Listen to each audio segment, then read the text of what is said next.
अस्सलाम वालेकुम friends, welcome back to my channel Laiba health tips. Viewers, आज मैं बीबी ऑयल से बालों को 3 गुना तेजी से बढ़ाने का इंतहाई आसान तरीका बताऊंगी, जो पतले बालों को हमेशा के लिए लंबे, घने और मजबूत बना देगा, वो भी 3 गुना तेजी से। अगर आप भी बाल 3 गुना तेजी से लंबे, घने और मजबूत करना चाहते हैं तो इसके लिए सिर्फ बीबी ऑयल में आगे बताई गई 2 चीजें मिक्स करके बालों में लगाएं। बाल हमेशा के लिए लंबे, घने, मजबूत हो जाएंगे। तो चलिए शुरू करते हैं, पर इसके पहले प्लीज मेरे चैनल को सब्सक्राइब कर लीजिए और बेल आइकन को दबाइए एवरी लेटेस्ट ब्यूटी अपडेट को सबसे पहले पाने के लिए। वो चीजें ये हैं, सबसे पहले एक शीशे का बाउल लें और उसमें 2 खाने के चम्मच बीबी ऑयल डालें और फिर ये 2 चीजें शामिल कर दें। 1 खाने का चम्मच कैस्टर ऑयल और 2 अदद विटामिन ई के कैप्सूल। सब चीजें मिक्स कर लें। जब तमाम चीजें अच्छी तरह मिक्स हो जाए तब इसको अपने बालों की जड़ों में लगाएं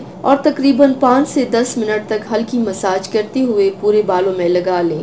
फिर उसके बाद इसको कम से कम 1 घंटे तक लगा रहने दें और किसी अच्छी शैम्पू से बालों को धो लें। इससे बाल 3 गुना तेजी से लंबे, घने और मजबूत होना शुरू हो जाएंगे इंशाल्लाह। तो viewers, thanks for watching. Video को लाइक और शेयर जरूर कीजिएगा। मिलते हैं एक और नई वीडियो में, तब तक के लिए अल्लाह हाफिज।